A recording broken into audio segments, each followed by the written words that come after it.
டாஸ்மாக் வழக்கு தொடர்பாக அமலாக்கத்துறை ஆவணங்கள் போதுமானதாக இல்லை என்று உயர்நீதிமன்றம் தெரிவித்திருக்கிறது. இதுகுறித்த கூடுதல் விவரங்களை வழங்குகிறார் சிறப்பு செய்தியாளர் ரமேஷ்குமார். ரமேஷ்குமார், விவரங்கள்.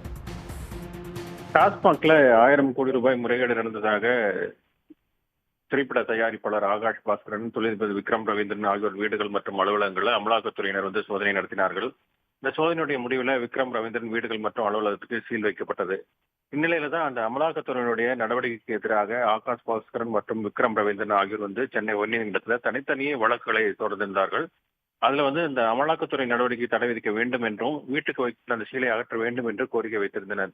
இந்த மனுதான் நீதிபதிகள் MS ரமேஷ் மற்றும் நீதிபதி V லட்சுமி நாராயணன் ஆகியோருடைய அமர்வுல இன்றைக்கு மீண்டும் விசாரணைக்கு வந்தபோது அமலாக்கத்துறை சார்பில் ஆஜரான சிறப்பு வழக்கறிஞர் N ரமேஷ் எதன் அடிப்படையில் இருவரும் விசாரணை நடத்தி முடிவு செய்யப்பட்டது என்ற காரணத்தை ஒரு சீலிடப்பட்ட கவர்ல தாக்கல் செய்தார்.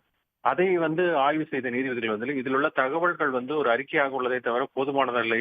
ஆவணங்கள் எங்கே, ஆவணங்கள் எங்களுக்கு அந்த பிரேமா பேசி என்று சொல்லக்கூடிய அந்த ஆவணங்கள் எங்கே என்ற கேள்வியை முன்வைத்தனர்.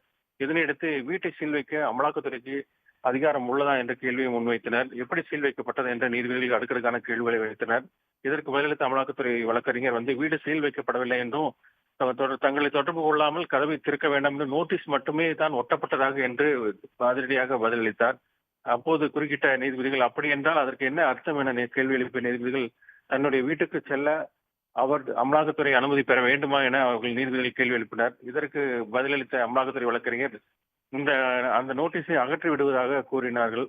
அமலாக்கத்துறை தரப்பு வழக்கறிஞர் தெரிவித்ததற்கு நீதிபதிகள் நோட்டீஸ் ஒட்ட அமலாக்கத்துறைக்கு அதிகாரம் இல்லாத நிலையில ஒரு சட்டவிரோதமாக செயல்பட்ட ஒன்றை ஒரு சட்டப்பூர்வமானதா மாற்ற வேண்டாம் என நீதிபதிகள் என அதிருப்தி தெரிவித்தனர்.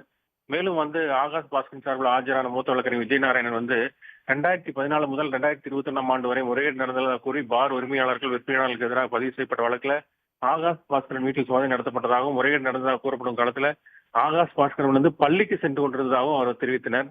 மேலும் இதனையடுத்து டாஸ்மாக் முறைகேடு விவகாரத்துல சினிமா தயாரிப்பாளர் ஆகாஷ் பாஸ்கரன், தொழிலதிபர் விக்ரம் ரவீந்திரனுக்கு தொடர்பு இருப்பதற்கான ஆவணங்களை நாளை தாக்கல் செய்ய வேண்டும் என்று உத்தரவிட்டு அந்த வழக்கை நாளை நீதிபதிகள் ஒத்திவைத்திருக்கிறார்கள்.